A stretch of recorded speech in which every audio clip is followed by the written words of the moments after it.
Okay, where we left off was a question that concerns the forces involved in a professor pushing a cart of stuff for a physics lecture to a lecture hall. The mass of the professor in this case is 65 kilograms, and she is pushing a cart full of stuff basically into a lecture hall for a lecture. The stuff on the card is basically a variety of physics demonstration paraphernalia. There is a diagram in the book on page 233 if you want to look at it, but I think it's easy to envision anyway. Okay, so the mass of the professor is 65 kilograms. The mass of the cart is 12 kilograms, and the mass of the stuff on the cart is 7 kilograms. What acceleration results if the professor exerts a backward force of 150 newtons on the floor? In other words, she's walking. That's like I said a moment ago, that's basically what we do when we walk. We exert a backwards force on the floor, and the floor exerts a forward force on us, and that's what moves us forward. So in other words, when it says she's exerting a backwards force on the floor, that just means she's walking and she's putting this much force into it.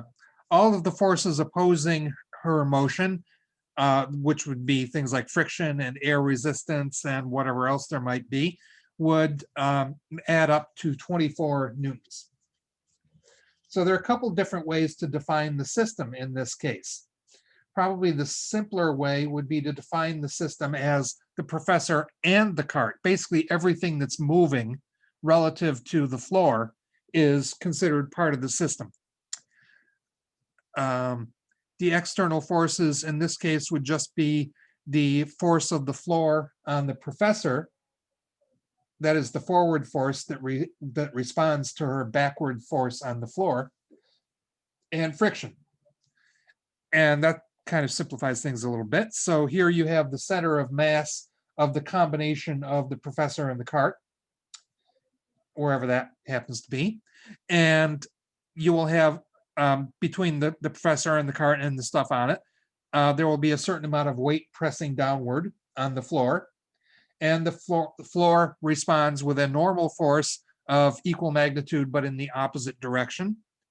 And those forces balance out because there is no acceleration in the y direction, up or down.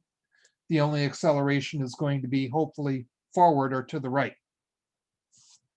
In the x direction, we have the force that the floor exerts on the professor in response to the force that she puts on the floor, and that force would tend to propel her forward. And then resisting that, we have friction and whatever else is involved in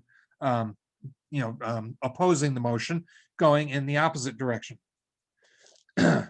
Okay, so as I said, the professor and the cart and the objects on the cart accelerate as a unit. So consider basically all of that stuff to be the system. The professor pushes backwards on the floor with a force that we're going to call F foot of 115 newtons. The floor then pushes back on her with a force that we're going to call F floor of 150 newtons in the opposite direction, forward, in other words. All of the motion is horizontal because, as I said, there's no acceleration up or down. So this is essentially a one-dimensional problem. Friction we know about. The force of the professor on the cart and the force of the cart on the professor are both internal forces to the system, if we're considering the system to be the combination of the professor and the cart and the stuff on the cart.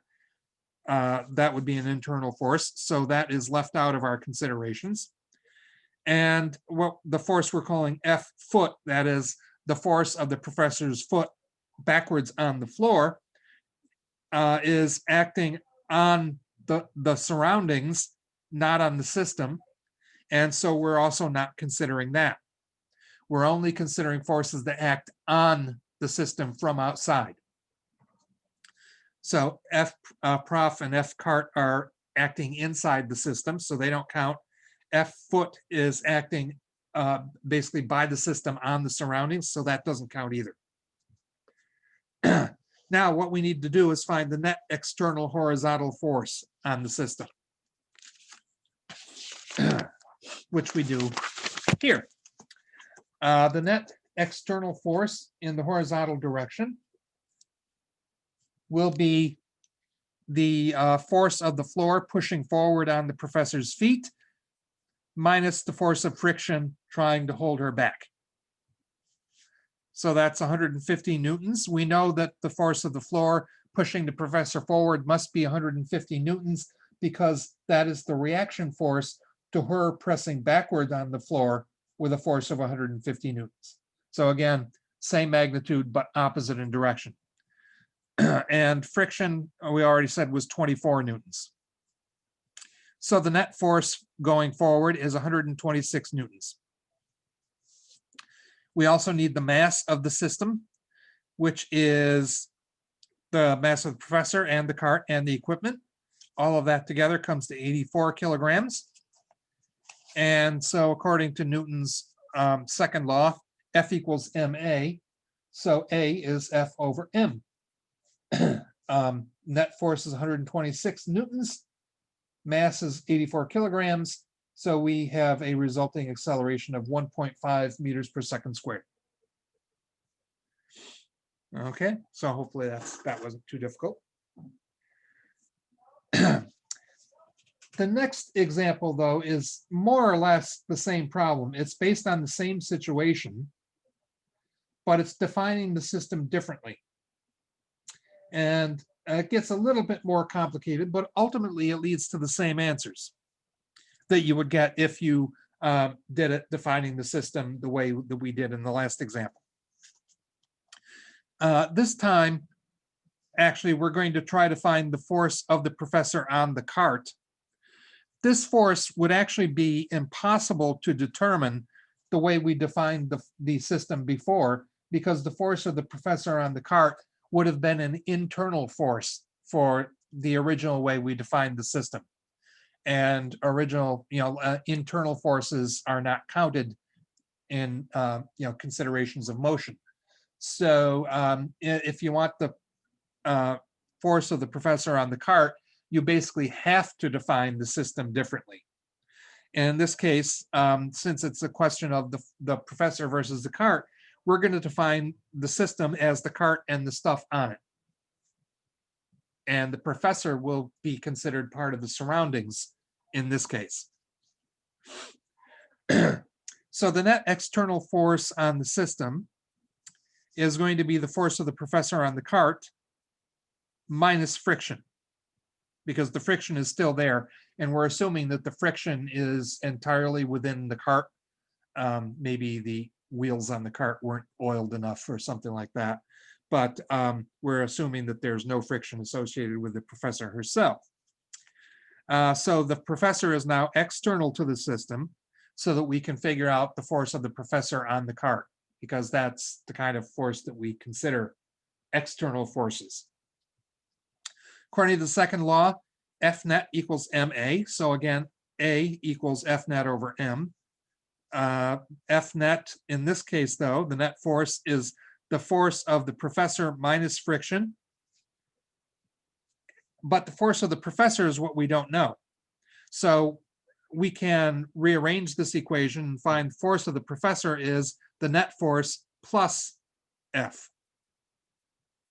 Because essentially we solve for the force due to the professor by taking F over to the other side. And when you do that, you have to change the sign.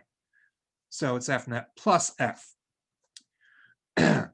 And now we know what F is because they told us in the problem, but we need to find F net. And what we can do that is we can use the mass of the cart and the equipment, which were given, and the acceleration, which was found before up in the previous example, to find the net force. So up here, we found that the acceleration, and this is the same situation. So there's the same amount of force and everything involved. So the acceleration should be the same. So we can put that in 1.5 meters per second squared for acceleration. And the mass will be the mass of the cart plus the stuff on it. So that's 19 kilograms altogether, plus times 1.50 meters per second squared. And that gives us a net force of 28.5 newtons. And so the force exerted by the professor would be that plus friction, because that's what the professor has to exert to get the 1.5 meters per second acceleration. She has to overcome the inertia of the mass of the cart and its contents, and she has to overcome friction too. So that would be 28.5 plus 24, or 52.5 newtons. And that's the force of the professor on the cart. You can also do the original problem using the system as defined in system 2. And it essentially ends up being the same problem, because if the system is the cart and the equipment and the professor is external, then you can take the force on the cart as being the force exerted by the professor minus friction, like we did up above here. And that's 150 newtons minus 24 newtons, or 126 newtons of force being exerted by the professor on the cart. And the mass would be the mass of the cart and the mass of the equipment on the cart, and also the mass of the professor. You'd want to count the mass of the professor here, because her motion accelerates her as well as the cart. So all of that together is 84 kilograms. And if acceleration is net force over mass, that's 126 newtons over 84 kilograms. And that's exactly what it was up above. So you end up with the same answer. Okay, so yeah, defining, or basically how you define the system. In some cases, it's necessary to define the system in one way in order to get a result, like we did when we wanted to find the force of the professor on the cart. But on the other hand, there are some results, like the overall acceleration, that will come out the same no matter how you define the system. All right, the next section is about common forces. There are certain types of force, and forces are often grouped together based on their origin or how they exert themselves, whether it's through direct contact, say, or indirectly, like gravity or magnetic fields.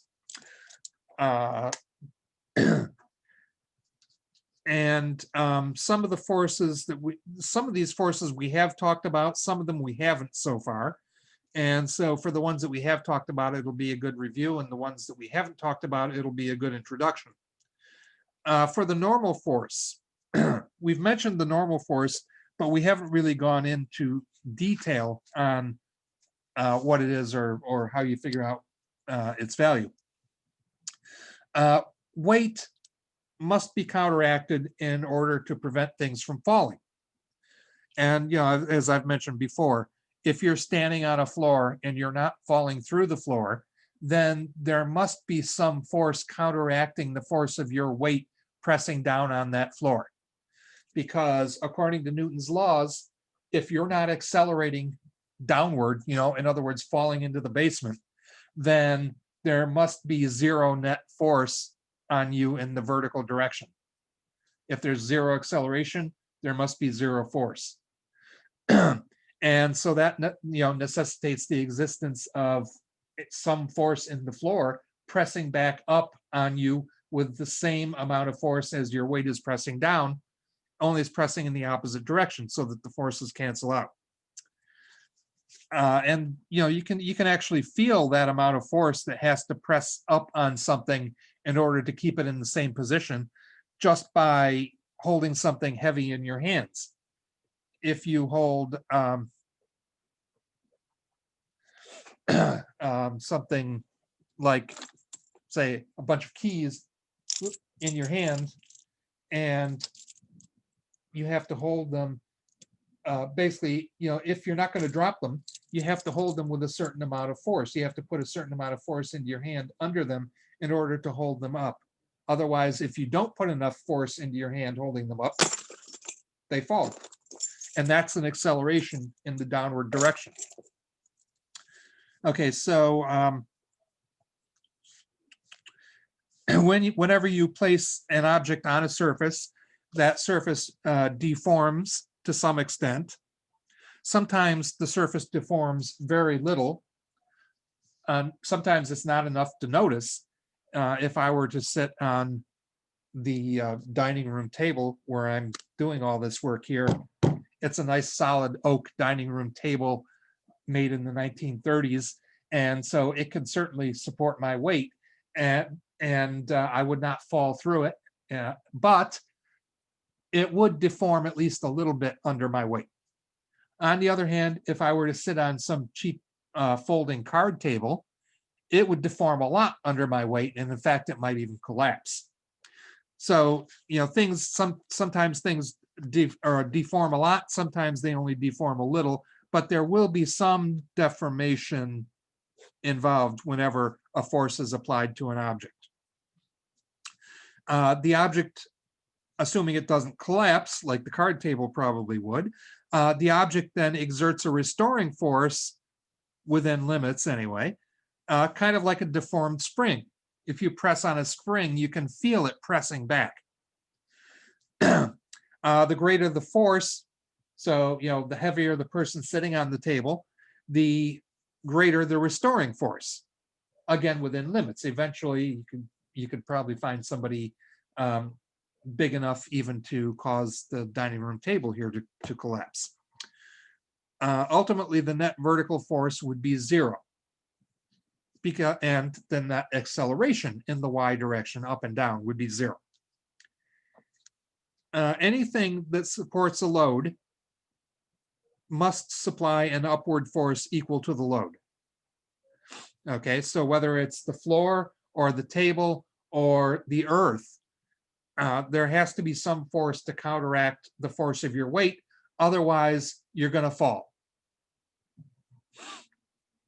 Okay, if the force supporting the load is perpendicular to the surface that the load is on, then that force pushing upward is known as a normal force, because normal is just another word for perpendicular. And you can look at, in terms of vectors, the normal force on a horizontal surface would be equal to negative mg. In other words, the normal force is equal to the weight, which is mg, but it's in the opposite direction, hence the negative sign. In terms of magnitudes alone, not counting direction, the normal force would be equal to mg, because that's just its magnitude. Okay, if we have a skier on a slope, and the slope is at an angle of 25 degrees, and the mass of the skier and equipment is 60 kilograms, we'd want to know, for one thing, what is the skier's acceleration ignoring friction? The skier here is on an incline, or an incline, basically downhill skiing. And this is a useful example because it kind of reintroduces, I think I've mentioned it in class a couple of times, but reintroduces us to the idea that the normal force does not always exactly counteract the weight, because the normal force, remember, normal is just another word for perpendicular. The normal force is always perpendicular to the surface on which the object is sitting. And the weight, on the other hand, is always headed straight for the center of the earth. So if you're on a level horizontal surface, your weight would be pressing straight down, and the normal force would be pressing straight up. But if you're on an inclined surface, whether it's a ramp or a hillside, those two forces do not coincide. Your weight will not be pressing straight down into the ground. It'll be pressing toward the center of the earth, while the normal force is perpendicular to the surface. Okay, so in this system here, what we've got is a skier who's on a slope. And the first thing you have to do is define your axes. And it's usually easiest to basically define the axes in whatever direction is most convenient. In this case, we've got the skier moving along this inclined surface here. So define one of the axes along that surface. So we've defined X to be parallel to the surface of the hill, and Y is perpendicular to that. And that saves you a lot of, it basically saves you a lot of work finding X and Y components for everything. If you defined X being horizontal and Y being vertical the way we normally do, you'd end up having to find the X and Y components for everything here. Defining it like this makes that quite a bit easier. Okay, so okay. The normal force is perpendicular to the slope, which means the normal force is directly in the positive Y direction. But the weight is directed toward the center of the earth and is not parallel to the normal force. This is the weight right here going straight down the paper. Okay. The Y component of the weight is actually parallel to the normal force. So you can actually, and it's kind of hard to see what I've drawn here, but this is the Y component of the weight, WY, going this way, and it is directly opposite the normal force. At the same time, there is an X component of the weight, which is tending to lead the skier downhill. So this is WX going down the hill. At the same time, you've got friction, which is holding the skier back. So friction is heading uphill. And the angle here is 25 degrees. Again, the normal force that is in magnitude, the normal force is the same as the Y component of the weight in terms of magnitude. And that's why there's no acceleration perpendicular to the slope. The X component of the weight is going to be greater in magnitude than the friction, and that's why the acceleration is headed downhill. If the magnitude of the friction were greater than the X component of the weight, then the skier would not be moving. So we need to find the values for the X and Y components of the weight. And say for the Y component of the weight, that's going to be the magnitude of the weight times cosine 25. And the X component of the weight is going to be the magnitude of the weight times the sine of 25.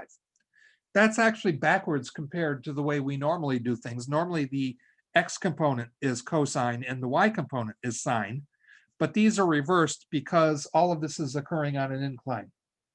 There is an elaborate trigonometric justification for that, but I think it's probably easiest if you just remember that if the axes are inclined relative to the direction that they normally go, then the sine and cosine switch. So WY is the magnitude of the weight times the cosine of 25, or in other words, mass times gravity times the cosine of 25, or 60 kilograms times 9.8 meters per second squared times cosine of 25, blah, blah, and that's 533 newtons for the Y component of the weight.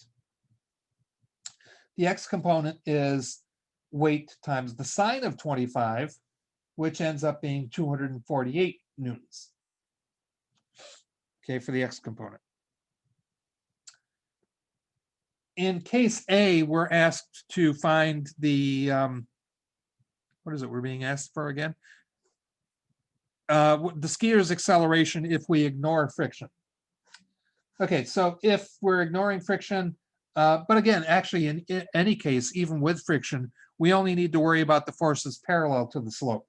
As we already established, the normal force and the y component for the weight cancel each other out, so there's no acceleration vertically or perpendicular to the slope. And so the net force in the x direction would be equal to mass times acceleration, or acceleration in the x direction would be equal to the net force in the x direction divided by the mass. And net force in the x direction, if we're ignoring friction, is equal to just the x component of the weight.